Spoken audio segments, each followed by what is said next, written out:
अच्छा, ये teachers different area से हैं आप लोग सारे? अगर आप चैट में आंसर कर सकें। नहीं, जो ये सारे टीचर्स हैं वो रावलपिंडी के ही हैं। ये वो टीचर्स हैं जिनसे मैंने इंटरव्यू किया था रिलेटेड टू ऑटिज्म। ठीक है। तो सबसे पहले मैं थोड़ा सा अपना इंट्रोडक्शन दे देती हूँ, फिर आप जो है वो फर्दर उसको प्रोसीड कर दीजिएगा। अस्सलामु अलैकुम, my name is Khazra Irfan and I am doing my MPhil research from Fatima Jinnah women university. My research topic is educating the autistic students and exploratory study on teachers' challenges at primary level.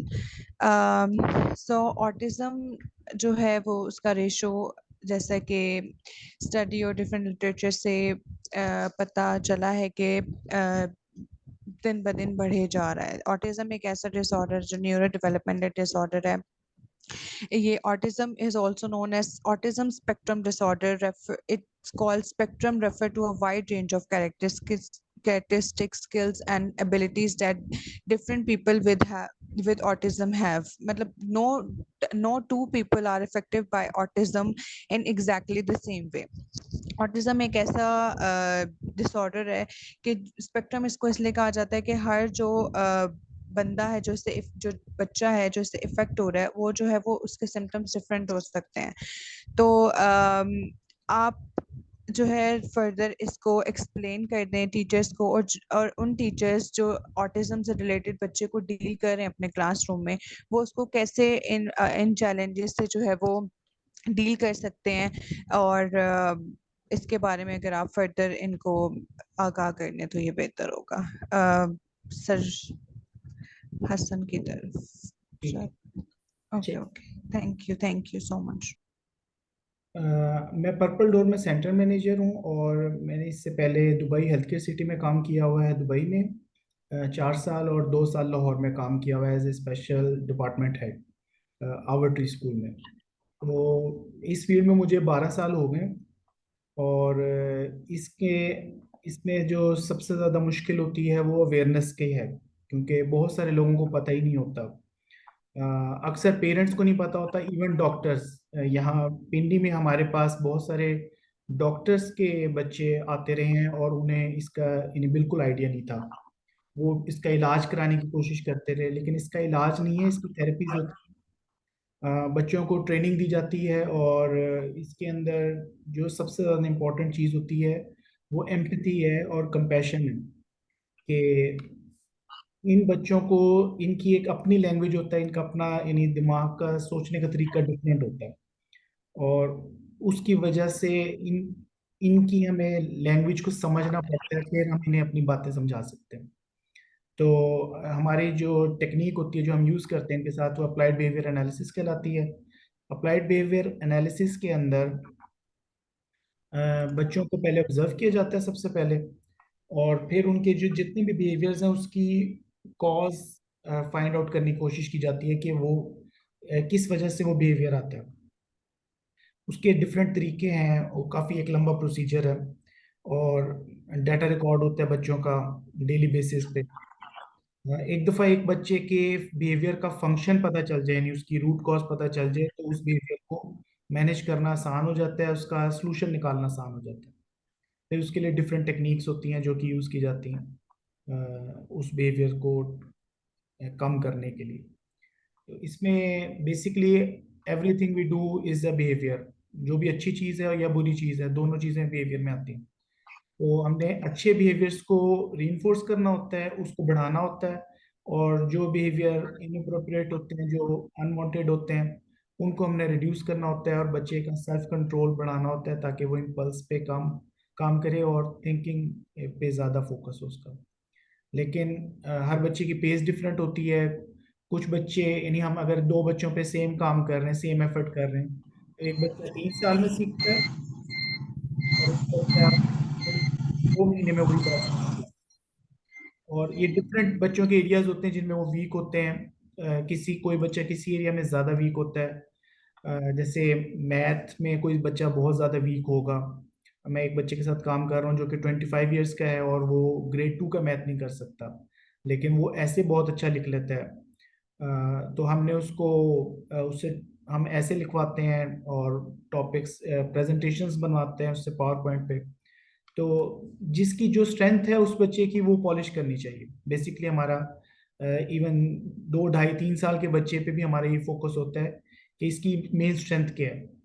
क्योंकि और हमें बहुत सारी चीज़ें देखनी होती हैं। एक बच्चे के सेल्फ कॉन्फिडेंस भी कम होता है बच्चे का जब वो ये देखता है कि मैं ये भी नहीं कर सकता, मैं ये भी नहीं कर सकता। तो सबसे पहले उसकी स्ट्रेंथ फाइंड आउट करते हैं जब भी हमारे पास कोई नया बच्चा आता है, और फिर उसके ऊपर उसको रीइंफोर्स किया जाता है, उसको प्रेज दी जाती है। फिर आहिस्ता आहिस्ता उसको जो उसकी वीकनेस होती है उस पर काम किया जाता है। यूजली जो वीकनेसेस होती हैं उस पर बच्चा एग्रेसिव भी हो जाता है और एस्केप भी बहुत ज़्यादा करता है कि मैंने ये काम नहीं करना। अगर वो बोल सकता है तो वो बोल के कहेगा, और अगर वो नहीं बोल सकता, नॉन वर्बल है, क्योंकि हम नॉन वर्बल बच्चों के साथ भी काम करते हैं, तो वो एग्रेसिव हो जाते हैं क्योंकि वो फ्रस्ट्रेशन और एंजाइटी उनकी बढ़ जाती है जिसमें वो एक्सप्लेन भी नहीं कर पा रहे होते अपनी सिचुएशन। तो इसलिए वो फिर एग्रेशन की तरफ जाते हैं। अभी हमने जो फर्स्ट आपकी स्लाइड है, अंडरस्टैंडिंग ऑटिज्म स्पेक्ट्रम डिसऑर्डर, मैं स्क्रीन शेयर करता हूँ आप लोगों के साथ।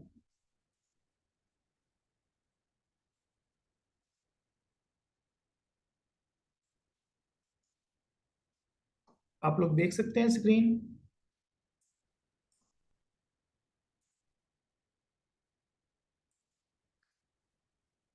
इसमें। जी, विजिबल है स्क्रीन। ये जो ये बेसिकली बाय बर्थ होता है ऑटिज्म स्पेक्ट्रम डिसऑर्डर। इसमें अभी रिसर्च हो रही है, फाइनल रिजल्ट्स तो नहीं अभी तक नहीं आए साइंटिस्ट की तरफ से। लेकिन जो अभी तक आए हैं वो ये है कि बेबी डेवलपमेंट के टाइम पे ये म्यूटेशन होती है जिसकी वजह से ब्रेन की डेवलपमेंट में ये प्रॉब्लम आता है ऑटिज्म का। और ये ऑटिज्म फॉर लाइफ होता है। अगर एक बच्चे को ऑटिज्म है तो वो उसको सारी उम्र रहेगा। लेकिन वो उसमें से कुछ बच्चे इम्प्रूव कर जाते हैं इस हद तक कि वो अपनी लाइफ गुजार सकते हैं बिल्कुल नॉर्मल लोगों की तरह। लेकिन उनको डिफ़िकल्टीज रहती हैं, यानी उनके लिए, एक आम शख्स के लिए जो चीज़ आसान होती है उनके लिए वो मुश्किल होती है। लेकिन बहुत सारे यानी हमारे फेमस लोग भी हैं इसमें। यूजली अगर आप देखें जो थोड़े जिन्हें हम जीनियस कहते हैं, एक्स्ट्रा जीनियस, वो ऑटिज्म की एक सब टाइप है एस्पर्गर। उसमें बहुत ज़्यादा जीनियस लोग निकलते हैं। और उनकी इस तरह की छोटी छोटी चीज़ें होती हैं। अगर आपने पुराने साइंटिस्ट का या मैथमेटिशियंस की कहानियाँ पढ़ी हो तो आपको पता होगा कि गैर हाजिर दिमाग भी होते हैं, और अ, उनकी अपनी डिफरेंट तरह के बिहेवियर्स होते हैं जो कि आम लोगों को अजीब से लगते हैं। लेकिन हर बिहेवियर के पीछे कोई ना कोई रीज़न होती है, कोई ना कोई चीज़ होती है जिसको फाइंड आउट करना ज़रूरी होता है ऑटिज्म के। अब अगर आप एक स्कूल में टीचर हैं और आपने कभी ऑटिज्म का नाम नहीं सुना या इस तरह का बच्चा नहीं देखा, तो अ, सबसे बेहतर तो यही होता है कि पहले किसी एक दो बच्चे को, यानी जो प्रैक्टिकली देखते हैं, फिजिकली देखते हैं, उनके लिए आसान होता है इस चीज़ को समझना।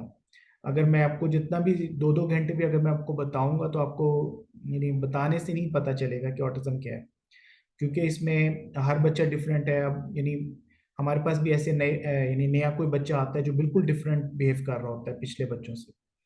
तो इसमें फिगर आउट करना पड़ता है बच्चे को। तो अभी इसमें लिखा हुआ है कि ये डिसऑर्डर कम्युनिकेशन को, सोशल इंटरेक्शन को और बिहेवियर को अफेक्ट करता है।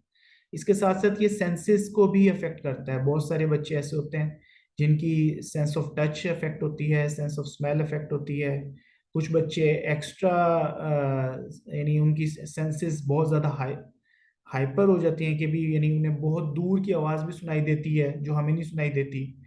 जैसे डिफरेंट फ्रिक्वेंसीज होती हैं, उनको हाई फ्रिक्वेंसीज भी सुनाई देती हैं, या इसी तरह डिफरेंट वेवलेंथ्स होती हैं लाइट की जो कि उन्हें दिखाई देती हैं, हमें नहीं दिखाई देती। तो वो फिर थोड़ा सा यानी जो अजीब बिहेव कर रहे होते हैं, या हाथ हिला रहे होते हैं, या बार बार आंखें इधर उधर कर रहे होते हैं, हम उन्हें कहते हैं जी ये तो पागल है। हालांकि ऐसा नहीं होता, उनको जो चीज़ नज़र आ रही होती है वो हमें नहीं नज़र आ रही होती। और उनके जो जो उनकी पेन होती है वो रियल होती है।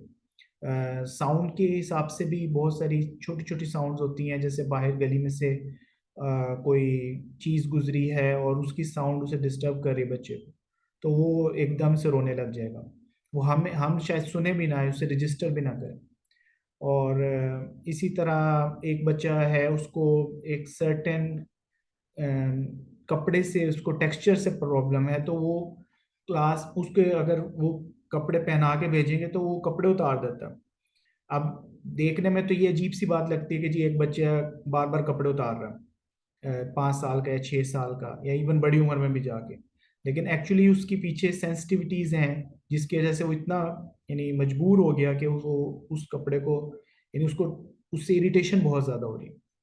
तो इसके अंदर बकायदा ये यानी जिन बच्चों की होती है उनको बताया जाता है, उनके टीचर्स को बताया जाता है। इसमें एक्चुअली काफ़ी सारे लोग मिलके काम करते हैं। अ,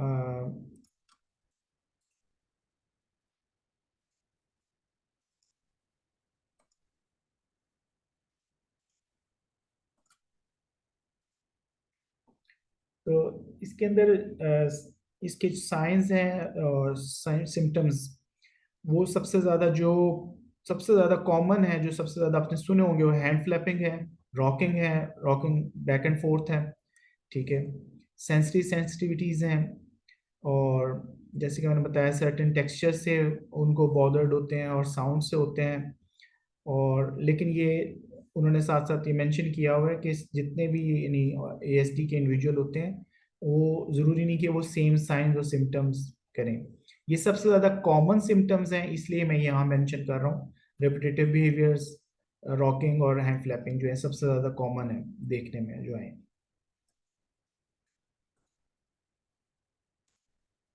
उसके बाद चैलेंजेस हैं जो कि इन बच्चों को फेस करने पड़ते हैं क्लासरूम में, ठीक है। सोशल इंटरेक्शन है, बहुत सारी बातें ऐसी होती हैं जो हम जोक्स करते हैं उनको वो नहीं समझ पाते, जो चीज़ यानी वो हर चीज़ को लिटरल लेते हैं, मुहावरे को नहीं समझते अक्सर बच्चे, ठीक है। अब जैसे डिस्ट्रैक्ट बहुत इजीली हो जाते हैं, अगर कोई शख्स उनके राइट से गुजरा है तो वो जो भी काम कर रहे होंगे उसको छोड़ के उसकी तरफ देखने लग जाएंगे। तो और अगर यानी इसी तरह जो भी उनके इर्द गिर्द हो रहा होता है उनके लिए फोकस करना बहुत मुश्किल हो जाता है अक्सर। तो जिन बच्चों के लिए फोकस करना मुश्किल होता है उनकी अलहदा से टेक्निक्स हैं कि उनको यानी अगर क्लासरूम का, जैसे हमारे पास जो बच्चे आते हैं उनको पहले हम ट्रेन करते हैं कि वो अकेले यानी रूम में काम कर लें, फिर उसके बाद उनको एक दो बच्चों के साथ टेबल पे बिठाया जाता है। अगर वो उनको टॉलरेट करना सीख जाते हैं फिर उनके यानी ज़्यादा क्राउड जो है 6 से 7 बच्चों के ग्रुप में बिठाया जाता है। तो इस तरह हम स्कूल के लिए बच्चों को जो रेडी करते हैं उसमें बहुत सारी चीज़ों को हम देख के, यानी इसमें ये चीज़ भी होती है कि वो उन लोगों को ज़्यादा से ज़्यादा लोगों को अपने इर्द गिर्द बर्दाश्त कर सकें। तो उसमें बाज़ औक़ात ऐसा होता है कि किसी शख्स की सिर्फ आवाज़ की टोन ही बच्चों को नहीं पसंद होती, तो ये चीज़ फिगर आउट करनी पड़ती है। तो अ, इसमें हम जिन स्कूलों में हम हमारे बच्चे जा रहे हैं उनके टीचर्स के साथ, उनके प्रिंसिपल्स के साथ हम रूटीन में मीटिंग्स करते हैं, यानी बाज़ औक़ात तो इवन वीकली मीटिंग्स होती हैं, एवरी वीक मीटिंग्स होती हैं हमारी टीचर्स के साथ, ताकि वो बच्चे स्कूल में जाते रहें और उनको कोई प्रॉब्लम ना हो। इसमें जो है जैसे कि लिखा हुआ है कि one strategy for supporting students with ASD is to create a structured and predictable classroom environment. This might include using visual schedules. इसमें कुछ बच्चे होते हैं उनको स्केड्यूल की नहीं समझ आती, यानी वो पढ़ नहीं सकते, तो उनके लिए पिक्चर में हमने स्केड्यूल लगाए हुए हैं। यानी एक पिक्चर हमने लगाई हुई है जिसके अंदर वो फर्स्ट एक्टिविटी कर रहा है, दूसरी पिक्चर लगाई हुई है जिसके अंदर वो वॉशरूम जा रहा है, तीसरी पिक्चर लगाई जिसमें वो स्नैक कर रहा है।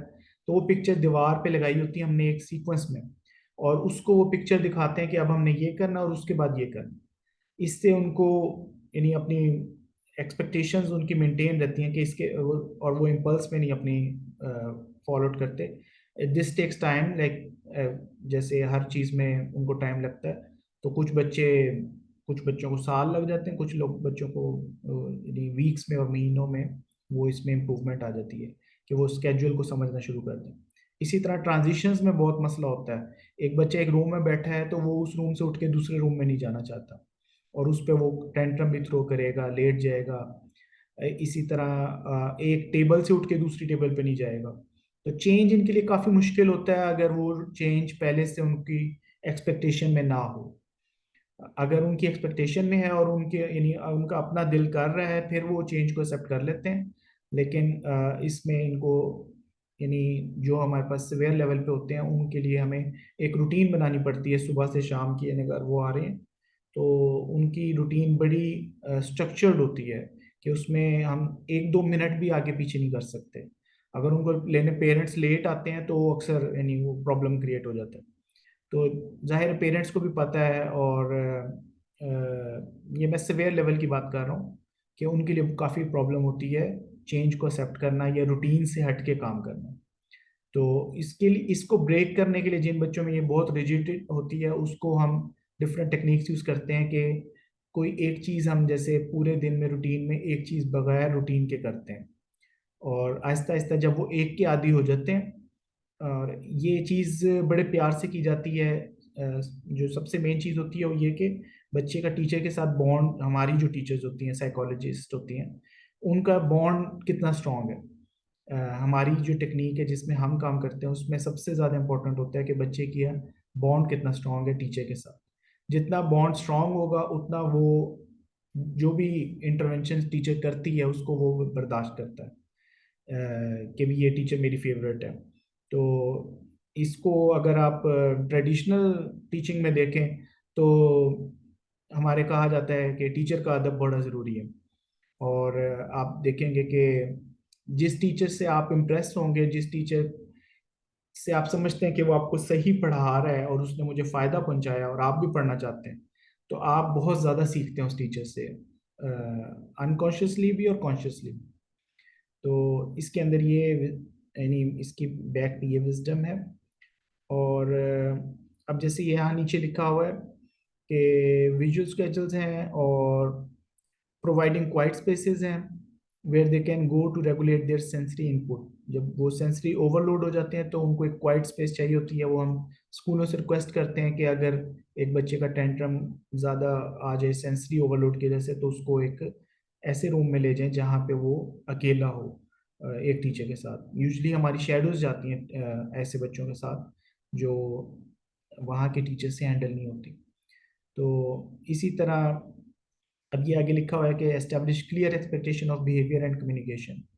अगर हम बच्चे यानी बच्चे को पता ही नहीं है कि उसने क्या हम उससे क्या एक्सपेक्ट कर रहे हैं, अगर वो नॉन वर्बल है, अगर वो बात ही नहीं समझता, तो फिर जाहिर है हम उससे ज़बरदस्ती नहीं करवा सकते अपनी मर्जी। पहले हमें उसे सिखानी पड़ेगी वो सारी चीज़ें। और कम्युनिकेशन बहुत इंपॉर्टेंट होती है इसमें। फिर इसमें पॉजिटिव रीइंफोर्समेंट और फीडबैक आ जाता है कि जितना वो अच्छा काम करेगा उतना उसको पॉजिटिव रीइंफोर्समेंट दी जाएगी, उसको वर्बल प्रेजेस दी जाएंगी, ठीक है। और उसको फीडबैक भी दिया जाएगा उसके जितने भी काम है कि भाई आपने ये काम कितना अच्छा किया और इसमें क्या इम्प्रूवमेंट हो सकती है।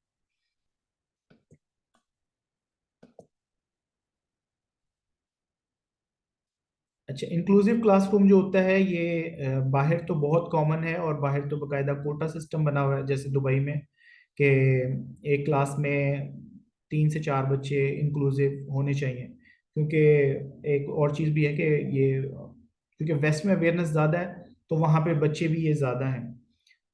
हमारे अवेयरनेस कम है तो बहुत सारे बच्चे अनडायग्नोज्ड हैं, वो क्लासरूम में बैठते हैं और दे हैव सम इश्यूज, लेकिन क्योंकि हमारे अवेयरनेस नहीं है तो बस उन्हें थोड़ा सा ये कह दिया जाता है कि नालायक है, ये उम्र से पीछे है।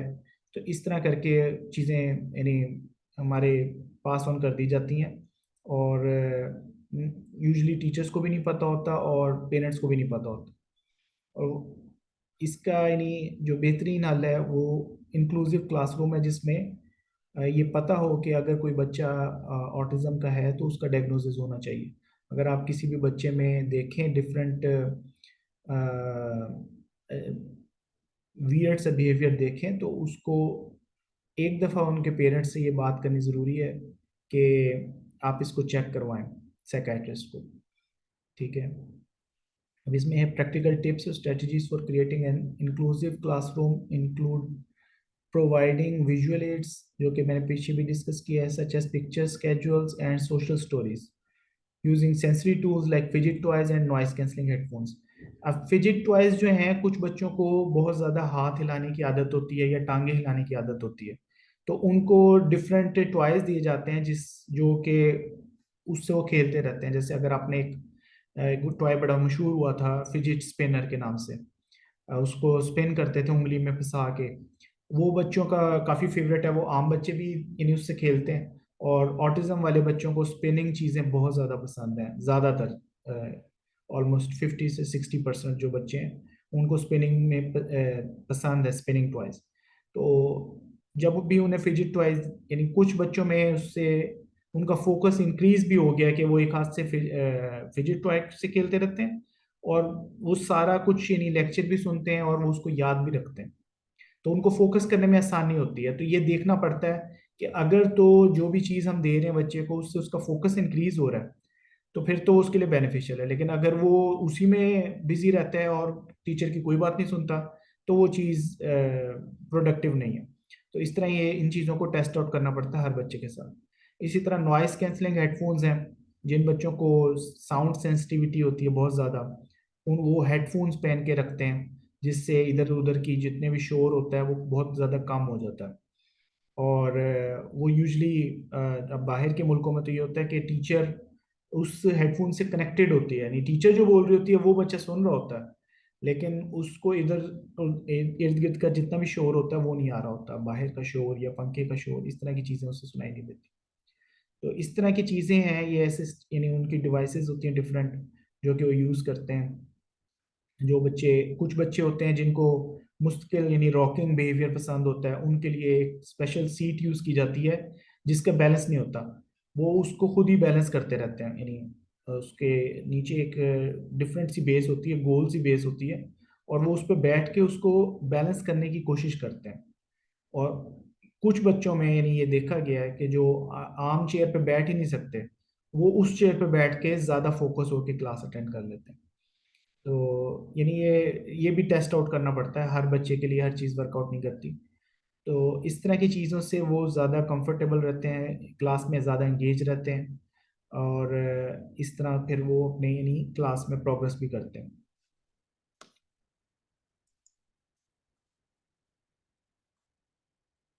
अगर इसमें आप लोगों को मुश्किल तो नहीं हो रही किसी को?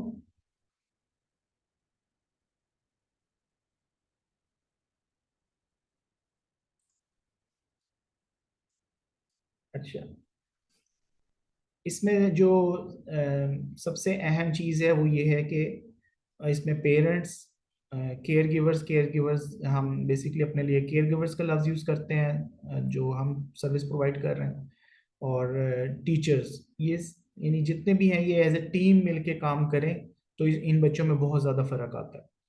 तो इसमें फिर इंफॉर्मेशन शेयर की जाती है, जैसे कि अगर कोई एक बिहेवियर है जो कि घर पे आ रहा है तो पेरेंट हमें बताता है कि घर पे ये बिहेवियर आ रहा है, और हम कहते हैं कि हमारे पास हमने ऑब्जर्व नहीं किया, फिर हम स्कूल से पता करते हैं स्कूल में भी आ रहा है या नहीं आ रहा। तो इसका मतलब घर में ही कोई चीज़ ऐसी है जो उसे बॉदर कर रही है।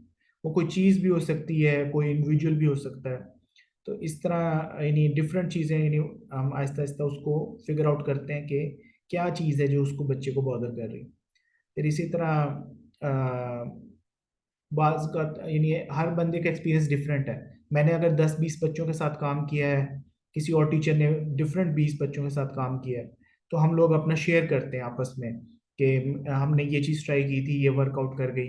तो ये जो इन्फॉर्मेशन हम शेयर करते हैं एक दूसरे के साथ, उससे कोई ना कोई सोल्यूशन निकल आता है प्रॉब्लम्स का। तो इसलिए इसमें रेगुलर मीटिंग्स होती हैं हमारी, अपनी टीचर्स की जो मीटिंग होती है वीकली बेसिस पे होती है, और जो हमारी स्कूल्स के साथ मीटिंग होती है वो यूजुअली मंथली बेसिस पे होती है। फिर हमारी एक पेरेंट्स के साथ मंथली बेसिस पे मीटिंग होती है। एवरी मंथ हम उनकी प्रोग्रेस डिस्कस करते हैं, जो प्रॉब्लम आ रहे होते हैं घर पे या स्कूल पे वो डिस्कस करते हैं। तो इस तरह फिर उन प्रॉब्लम्स का सोल्यूशन निकाला जाता है।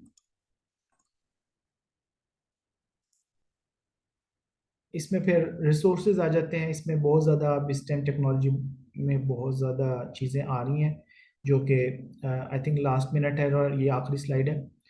इसमें टेक्स्ट टू स्पीच हैं, जो बच्चे नहीं बोल सकते उनके लिए एक सॉफ्टवेयर आता है, एक आईपैड की तरह की चीज़ आती है जिस पे वो सेलेक्ट कर सकते हैं I want water, I want chips, तो इस तरह वो डिफरेंट चीज़ें सेलेक्ट करके अपनी स्पीच कंटिन्यू करते हैं। और इसी तरह कुछ बच्चे अगर वो नहीं स्पीच कर पा रहे तो उनको, अगर वो रीड राइटिंग कर यानी राइटिंग के अंदर आ जाते हैं और वो अपना यानी या लिखना और पढ़ना जानते हैं, तो वो चीज़ बेस्ट है उनके लिए। तो इसमें डिवाइसेस काफ़ी तरह की आ रही हैं और स्पीच रिकग्निशन सॉफ्टवेयर आ रहे हैं। कुछ बच्चों की स्पीच विजुअल यानी बहुत ब्लर होती है, तो उनके लिए अलग से सॉफ्टवेयर आ रहे हैं जो कि यानी समझ जाते हैं, और जो कि ट्रांसलेट भी कर